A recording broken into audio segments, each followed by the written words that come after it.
Friends, എല്ലാവർക്കും ജോവിയലിൻ്റെ പുതിയൊരു വീഡിയോയിലേക്ക് സ്വാഗതം. നമ്മൾ വീണ്ടും പ്രേം നസീർ സാറിൻ്റെ ഒരു കുഞ്ഞ് എപ്പിസോഡായിട്ടാണ് വന്നേക്കുന്നത്. നമ്മൾ ഈ ഒരു എപ്പിസോഡിൽ പറയാൻ പോകുന്നത്, അല്ലെങ്കിൽ നിങ്ങളുടെ മുമ്പിലേക്ക് എത്തിക്കാൻ പോകുന്നത് എന്താണെന്ന് വെച്ചാൽ, പ്രേം നസീർ സാറിൻ്റെ ഡ്രൈവർ ഉണ്ടായിരുന്നു, ശിവൻ കുട്ടി ചേട്ടൻ. അപ്പോൾ ആ ചേട്ടൻ്റെ കുറച്ച് എക്സ്പീരിയൻസ് ആണ്, സാറിൻ്റെ കൂടെയുള്ള കുറച്ച് എക്സ്പീരിയൻസും കാര്യങ്ങളും നിങ്ങൾക്ക് ഈ വീഡിയോയിൽ കാണാം. അപ്പോൾ നേരെ നമുക്ക് ചേട്ടൻ്റെ വീട്ടിലേക്കൊന്ന് പോയി നോക്കാം അല്ലേ.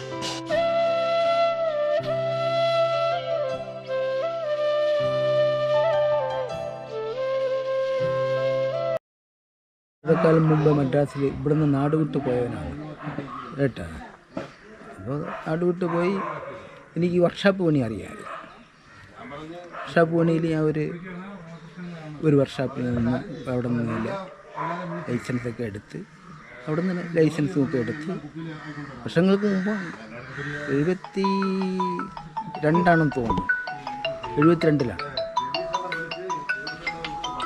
അവിടെ നിന്ന് ഞാൻ തമിഴ് ഫീൽഡിൽ ഡ്രൈവറായിട്ട് പോയി, ലൈസൻസൊക്കെ വാങ്ങിച്ച് ഡ്രൈവറായിട്ട് പോയി. തമിഴിൽ വില്ലൻ മനോഹറിൻ്റെ കൂടെ ആയിരുന്നു ഡ്രൈവറായിട്ട് പോയി. വില്ലൻ മനോഹർ, അന്നത്തെ മനോഹർ, M1 നമ്പ്യാർ, വീരപ്പ, ആ കാലഘട്ടവും. അങ്ങനെ ഇരുന്നിട്ട് ആണ് സാറിൻ്റെ കൂടെ പോയി. എൻ്റെ ഒരു സുഹൃത്തായിരുന്നു സാറിൻ്റെ വണ്ടി ഓട്ടിച്ചുകൊണ്ടിരുന്നത്, എന്നാ സാറിൻ്റെ എൻ്റെ കൂടെ പഠിച്ച ഒരു ക്ലാസ്മേറ്റ്. അവന് ഗൾഫിൽ പോകാനുള്ള ഒരു ചാൻസ് വന്നപ്പോൾ അവന് വിശ്വസ്തനായ ഒരാളിനെ വെച്ചിട്ട് കൂടെ എന്ന് പറഞ്ഞു. അങ്ങനെയാണ് എന്നെ അവിടെ കൊണ്ടുവന്നാക്കി. സാറേ, ബാക്കിയുള്ള സിനിമ നടന്മാരെ കണക്കല്ല, ഇപ്പോൾ ഉള്ളവരെ കണക്കുമല്ല. 5 മണിക്ക് ഷാട്ടിൽ വരണമെന്ന് പറഞ്ഞാൽ 5 മണിക്ക് ഞാൻ വന്നിരിക്കും. അപ്പോൾ അത് കണക്കാക്കി ഞാനും റെഡി ആവണമല്ല. 5 മണിക്ക് ദൂരമായാലും സിറ്റിയിലായാലും ഔട്ട് ഓഫ് സിറ്റിയിലായാലും സ്റ്റുഡിയോയിലായാലും കൃത്യനിഷ്ഠ, അത്രയും കൃത്യനിഷ്ഠയാണ് സാറിന്. 5 മണിക്ക് പോകേണ്ട ഒരു ഇതായിരുന്നാൽ പോലും സാറുടെ ഇന്നൊക്കെ നോക്കുന്നത് ഒരു 5 മണിക്ക് ഇന്നിടത്ത് എത്തണം, എങ്ങനെ പോവാം. അപ്പോൾ എനിക്ക് എല്ലാ റൂട്ടുകളും ഒരു അറിയാം, നല്ല എക്സ്പെർട്ട് ആയതുകൊണ്ട്. അപ്പോൾ ഈ 5 മണിക്ക് പോകണമെന്ന് ഞാൻ ചിലപ്പോൾ 4:30 മണിക്ക് സാറിനെ തട്ടി വിളിച്ച് ഉണർത്തി റെഡിയാക്കി ഒക്കെ എടുക്കാറുണ്ട്. അപ്പോൾ അതിലൊക്കെ എനിക്ക് വലിയ ഇതാണ്. ഞാൻ വെളുപ്പം കാലത്ത് ഒഴിക്കുന്ന കൂട്ടത്തിലാണല്ലോ. എന്നാൽ നമ്മളെ ജോലിയുടെ കൃത്യനിഷ്ഠത എനിക്കുമുണ്ട്. അപ്പോൾ സാറിന് ആ കറക്റ്റ് ഞാൻ കൊണ്ടുപോകുന്നത്. അതുപോലെ തന്നെ സാറിൻ്റെ കൂടെ എത്ര വർഷം ഉണ്ടായിരുന്നു ചേട്ടാ? ഞാൻ 9 വർഷം. 9 വർഷം ഉണ്ടായില്ലേ? നീണ്ട 9 വർഷം പുള്ളിക്കാരൻ. സാറിൻ്റെ അവസാന ഘട്ടങ്ങളിൽ അതിന് മുമ്പ്, സാറ് മരിക്കുന്നതിന് മുമ്പ് ഞാൻ ഇനി വന്നു, ഞാൻ പിരിഞ്ഞു വന്നു. ഞാൻ ഇനി പിരിഞ്ഞു വന്ന് എനിക്ക് ഇവിടെ ഒരു കടയുണ്ടായിരുന്നു, കടയൊക്കെ ഇട്ട് സാറിൻ്റെ വീട്ടിലേക്ക് പോകുന്ന ആ വഴിയിൽ. അപ്പോൾ അവിടെ നിന്നും കൊണ്ട് ആ കടയെ ഞാൻ സെറ്റപ്പ് ചെയ്ത് ഞാൻ ഇതേപോലെ പോവേണമെന്ന് പറഞ്ഞ് തൃപ്തിയായിട്ട് തന്നെ പറഞ്ഞത്.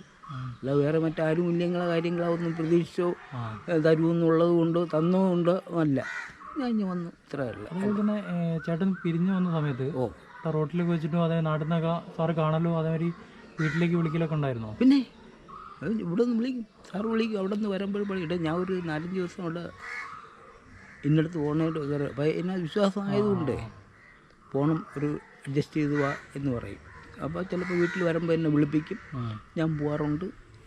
എല്ലാ കാര്യങ്ങളുണ്ട്. മരിക്കുന്നത് വരെ സഹകരണം ഉണ്ടായി. മരിക്കുന്നതിന് 1 മാസത്തിന് മുമ്പാണ് മറ്റേ സാർ ഇതേപോലെ വന്നിരുന്നു. കടയിൽ വന്നാൽ കടയിൽ വരും, കടയിൽ വരുന്ന സുഖങ്ങളൊക്കെ തിരക്കും ഒക്കെ ചെയ്യും. ഇത്രയെങ്കിലും സാറിൻ്റെ വീട്ടിൽ വരുമ്പോൾ എന്നെ അറിയിക്കണ്ടേ, അങ്ങനെ സുഖം തന്നെ കാര്യങ്ങൾ. ഞാൻ ഇത്ര ദിവസം കാണും, ഒരു ദിവസം നീ വീട്ടിലോട്ട് വാ. അപ്പോൾ ചിലപ്പോൾ ഒന്നിച്ച് കാപ്പി കുടിക്കാൻ ഇതിനൊക്കെ വിളിക്കാറുണ്ട്. ഞാൻ പോകാറുണ്ട്, ചിലപ്പോൾ മിക്കവാറും പോവുകയില്ല, എന്നാൽ പോവുകയും ചെയ്യും. അതുപോലെ തന്നെ ഈ പ്രേം നസീർ സാറിൻ്റെ കൂടെ വലിയ ലോങ് യാത്രകളൊക്കെ നടത്തിയിട്ടുണ്ടോ? ഉണ്ട്. അതെങ്ങനെ ആ ഒരു എക്സ്പീരിയൻസും കാര്യങ്ങളൊക്കെ സാർ എങ്ങനെ വല്ലപ്പോഴും ദേഷ്യപ്പെടുമോ? രീതിയിലൊക്കെ ഇല്ല. എങ്ങനെ തമാശയൊക്കെ പറയുമോ? പറയും, തമാശയൊക്കെ പറയും. വീട്ടുകാര്യങ്ങളും നാട്ടുകാര്യങ്ങളൊക്കെ ചോദിക്കും. അപ്പോൾ ആരെങ്കിലുമൊക്കെ വന്നാലും ചെറിയ കിഴിന്ന് വരുന്ന അല്ലെങ്കിൽ കേരളത്തിൽ നിന്ന് വരെന്ന് പറഞ്ഞാൽ അതിൻ്റെതായ ഒരു പ്രത്യേകത സാറിനുണ്ട്. അതൊക്കെ ഉണ്ട്. നാടിനോട് ഒരു പ്രത്യേക ഇഷ്ടം ഉണ്ടായിരുന്നില്ല സാറേ? എനിക്ക് തോന്നുന്നു അതുകൊണ്ട് തന്നെയാണെന്ന് തോന്നുന്നു സാറ്. അതുകൊണ്ട് തന്നെയാണ് തോന്നുന്നു സാറ് മരിക്കുന്നതിന് മുമ്പ് തന്നെ, മരിച്ചു കഴിഞ്ഞാൽ ഇവിടെ തന്നെ അടക്കണം എന്നുള്ളത് കൃത്യനിഷ്ഠ ഇപ്പോൾ ഉള്ളവരൊക്കെ ഇല്ല, നിലവിലെ ഫിലിമിൽ ഇപ്പം ഇല്ല. ഇനി എത്രയൊക്കെ ഇവർ പിടിച്ചാലും സാറിനെ പോലെ കൃത്യനിഷ്ഠയിൽ വരാൻ പറ്റൂല ഇനി. കാരണം എന്താഹാരം കൊടുത്താലും ബിഷപ്പിന് ഉടൻ കഴിച്ചിരിക്കും, പരാതിയില്ല. ബിഷപ്പിന് നമ്മൾ എവിടെയെങ്കിലും ലൊക്കേഷനിലിരിക്കുകയാണ്, ബിഷപ്പ് അടിച്ചാൽ അപ്പം മിക്കവാറും നമ്മൾ വീട്ടിൽ നിന്ന് പോകുമ്പോൾ എന്തെങ്കിലും ലൈറ്റ് ഇതൊക്കെ കൊണ്ടുപോകും. അതൊരു 10-11 മണി 12 മണിക്കകത്തൊക്കെ അതങ്ങ് തീരും. ബ്രെഡ് പീസാ അതൊക്കെ കൊണ്ടുപോകും. അപ്പം മോര്, വെള്ളം എല്ലാം സ്വന്തമായിട്ട് കൊണ്ടുപോവുകയാണ് നമ്മൾ. അവിടെ പോയാൽ പിന്നാരെ വെള്ളം വേണം, അല്ലെങ്കിൽ എനിക്ക് ഇത് വേണമെന്നൊന്നും പറയാം. എല്ലാ കാര്യങ്ങളും നോക്കുന്നത് ഞാനായിരുന്നു. വെളിയിൽ പോകുമ്പോൾ വെള്ളം കുടിക്കുന്ന സമയമാകുമ്പോൾ എനിക്കറിയാം വെള്ളമൊന്ന് അവിടെ ശിവൻ വിടറേ. അപ്പോൾ എൻ്റെ പേര് ശിവൻ എന്നാണ്. ശിവൻ വിടറേ, ഇതാ അവിടെ ഉണ്ട് ആ വിളി. അപ്പോൾ എനിക്കറിയാം വെള്ളത്തിനായിരിക്കും അല്ലെങ്കിൽ മോരനായിരിക്കും. നമ്മളിവിടെ നിന്ന് 2 കുപ്പി മോരും ആവശ്യമുള്ള വെള്ളവും അതൊക്കെ കൊണ്ടുപോകും. അപ്പോൾ അത് തീരുന്നത് വരെ സാറിൽ ചേർന്നവരും ഒക്കെ കുടിക്കും. അത് തീർത്തിട്ടേ നമ്മൾ വരികയുള്ളൂ. അപ്പോൾ അങ്ങനെയൊക്കെ തന്നെ. പിന്നെ ആഹാരത്തിന് വേണ്ടി കാത്തിരിപ്പൊന്നുമില്ല. സിറ്റി ആയിരുന്നാലും ഔട്ട് ഓഫ് സിറ്റി ആയിരുന്നാലും ആ വിശപ്പിന് കിട്ടുന്നത് എന്ത് വേണമെങ്കിലും കഴിക്കും. നമ്മൾ തന്നെ ഡേ ശിവ നീ എന്തൊരു തിന്നണ സാറ് ഞാൻ അവിടെ നിന്നുകൊണ്ട് പൊരി ഉണ്ടോ വാങ്ങിച്ചിരുന്നത് ഉണ്ടാ സാധനം ഉണ്ട് അതിൻ്റെ ഉണ്ട് സാധനമുണ്ട്. ഞാൻ പോയി ഉടനെ സാറിന് ഇഷ്ടമാണെന്നുണ്ടെങ്കിൽ പൊരി ഉണ്ട് അത് ഇതൊക്കെ വാങ്ങിച്ചുകൊണ്ട് കൊടുക്കും. ഇനിയിപ്പോൾ അതൊക്കെ മതിയില്ലേ, ചോറ് വന്നില്ല അതൊക്കെ മതി അങ്ങ് പോവും. പക്ഷെ ബാക്കിയുള്ള ഒരു ആർട്ടിസ്റ്റിനെ കണക്ക് എനിക്ക് ഇന്ന ഹോട്ടലിൽ ഇഡ്ഡലി വേണം, ഇന്ന ഹോട്ടലിൽ സാമ്പാർ വേണം, ഇന്ന ഹോട്ടലിൽ ചിക്കൻ വേണം, അങ്ങനെ ഒരു പരാതി സാറ് പറഞ്ഞിട്ടുമില്ല, പറയുകയില്ല. അതേമാതിരി തന്നെ പ്രേം നസീർ സാർ അല്ലാതെ ചേട്ടൻ്റെ വണ്ടിയിൽ വേറെ ഏതെങ്കിലും ആക്ടേഴ്സൊക്കെ സാറിൻ്റെ ഒപ്പം സഞ്ചരിച്ചിട്ടുണ്ടോ? എൻ്റെ കൂടെ വന്നിട്ടുള്ളത് ജയൻ വന്നിട്ടുണ്ട്. ജയൻ സാറുമായിട്ടുള്ള ചേട്ടൻ്റെ ഒരു എക്സ്പീരിയൻസ് എന്താണ്? ഞാൻ സാറിൻ്റെ കൂടെ ഉള്ള എക്സ്പീരിയൻസ് എന്നെ വലിയ ഇഷ്ടമാണ്. എന്നെ എല്ലാവർക്കും വലിയ ഇതാണ്. ഒരു സ്മാർട്ട് ഡ്രൈവറും ആയതുകൊണ്ട് അന്ന് ചെറിയ ഇതാണല്ല, വലിയ വണ്ടികളൊക്കെ കൈകാര്യം ചെയ്യുന്നതുകൊണ്ടുള്ള ഒരു ഇത് ഒക്കെ ഉണ്ട്. ജയൻ സാറും പ്രേം സാറും കൂടി ഭയങ്കര സുഹൃത്തുക്കളാണ്. പിന്നെ സാറുമായിട്ടൊക്കെ വലിയ സുഹൃത്താണ്. അതായത് പ്രേം നസീർ സാർ ഇവിടെ ചേട്ടൻ്റെ വീട്ടിലിവിടെയൊക്കെ വന്നിട്ടുണ്ടോ? വീട്ടിൽ വന്നിട്ടില്ല.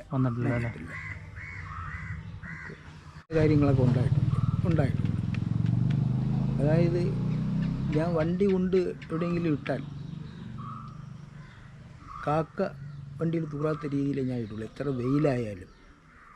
കാരണം അതിൻ്റെ കാര്യം എന്താണെന്നറിയാം, കാക്ക എച്ചമിട്ട് കഴിഞ്ഞാൽ അവിടെ വൃത്തിയിടാവും, അത് ഉണങ്ങി തന്നെ ഇരിക്കും. വണ്ടി കഴുകുന്നതും വൃത്തിയാക്കുന്നതൊക്കെ ഞാനാണ്.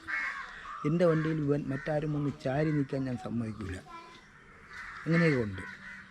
അപ്പോൾ ഒരിക്കൽ ഇതേപോലെ JVM സ്റ്റുഡിയോയിൽ PK അബ്രഹാം, GK പിള്ള ഒക്കെ ഉള്ള ഒരു ഷാട്ട് അവിടെ നടന്നുകൊണ്ടിരിക്കുകയാണ്. അതെല്ലാം കഴിഞ്ഞിട്ട് അവരിതേപോലെ വണ്ടിയിൽ വന്ന് ചാരിയൊക്കെ നിന്ന്. അപ്പോൾ ഞാൻ വണ്ടിയിൽ നിന്ന് ആരും വന്ന് നോക്കും, ആ രീതിയിലാണ് വണ്ടി കൊണ്ടുവിടുന്നതും വൃത്തിയാക്കി വെച്ചിരിക്കുന്നതും എല്ലാം നല്ല ഇതിലാണ്. അപ്പോൾ ഈ കയ്യിലിരിക്കുന്ന മേക്കപ്പ് വണ്ടിയിൽ പിടിക്കും, അതെനിക്കറിയാം. അപ്പോൾ ഞാൻ ഈ മുഖം നോക്കാതെ എല്ലാവർക്കും ഉള്ള കാര്യം പറയും. ആ ഒരു സ്വഭാവക്കാരനാണ്. എന്നെ വലിയ ഇഷ്ടവും കാര്യമൊക്കെയാണ് കേട്ടോ എല്ലാവർക്കും. അപ്പോൾ ഇവർ രണ്ടും സംസാരിച്ച് ചാരി നിൽക്കണമെന്നുള്ള രീതിയിൽ വന്നതല്ല, സംസാരത്തിൻ്റെ കൂട്ടത്തിൽ അങ്ങ് ചാരി അങ്ങ് നിന്നു. അപ്പോൾ അവർ എന്നാ ചോദിച്ചു, ഇത് ആരെ വണ്ടിയുടെ? അയ്യോ അത് സാറിൻ്റെ വണ്ടിയാണെന്നില്ല, അവൻ കണ്ടാൽ നമ്മളിപ്പോൾ വഴക്ക് പറയും, ഇങ്ങനെ തന്നെ പറഞ്ഞവർ. അതൊക്കെ ഞാൻ ദൂരെ നിന്ന് കേൾക്കുന്നുണ്ട്. ഞാൻ വന്ന് അത് തിരിച്ചും കൊണ്ടുവന്ന് സാറ് കാര്യം ചെയ്യണം, വേറെ ഒന്നും വിചാരിക്കില്ല, കൈ അങ്ങെടുക്കണം. എന്തിനു ചോദിച്ചു, കൈ അങ്ങെടുക്കണം. അപ്പോൾ അതിൻ്റെ ഭവിഷ്യത്ത് എനിക്ക് അറിയാവൂ. അപ്പോൾ അബ്രഹാം സാറ് പുള്ളിക്കാരൻ ഇന്നില്ലെന്ന് തോന്നുന്നു, മരിച്ചു എന്ന് തോന്നുന്നു. PK അബ്രഹാം ഇന്ന് GK പിള്ളേ അവിടെ ഉണ്ട്. സാറിൻ്റെ വണ്ടിയില്ലേ, ഒരു കുഴപ്പമില്ല. നമ്മളിതേപോലെയൊക്കെ ഒരുപാട് പെൻസിലുകളൊക്കെ കണ്ടിട്ടുള്ള തന്നെ എന്ന് പറയും. നമ്മൾ കയ്യിലിടണം മാഷെ പറഞ്ഞാൽ നിങ്ങളത് കേൾക്കണം.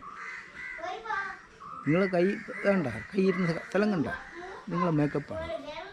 ഇത് തുടയ്ക്കുന്നത് വൃത്തിയാക്കണം ഞാനാണ്. ഈ പാടിന് എത്ര ദിവസം കാണുമെന്നറിയാം. ഞാൻ തന്നെ പറഞ്ഞു, അത് വലിയ ഇഷ്യമായി.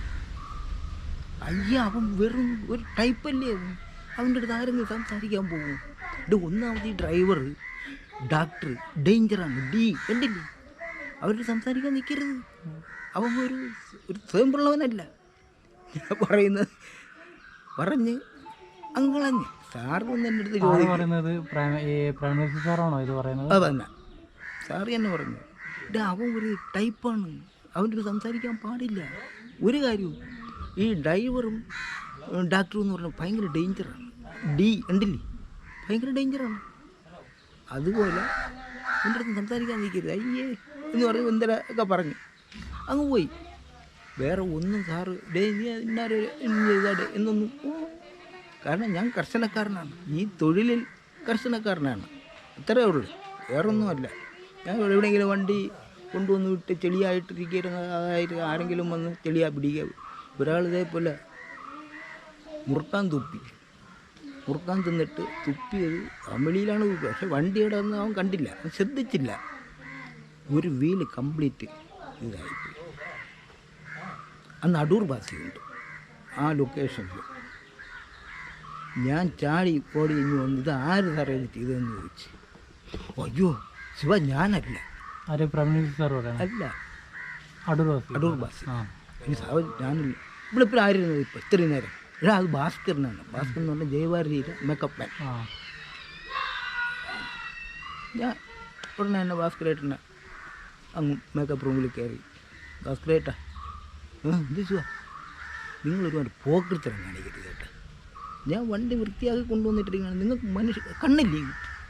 നിങ്ങൾ എന്തൊരു ഉദ്ദേശിച്ചത്? ആ വീല് കഴുകാൻ പറഞ്ഞു, കഴിവിച്ചു. എനിക്ക് അങ്ങനെയൊക്കെയുള്ള ഒരു ഇതുണ്ടായിരുന്നു കേട്ടോ.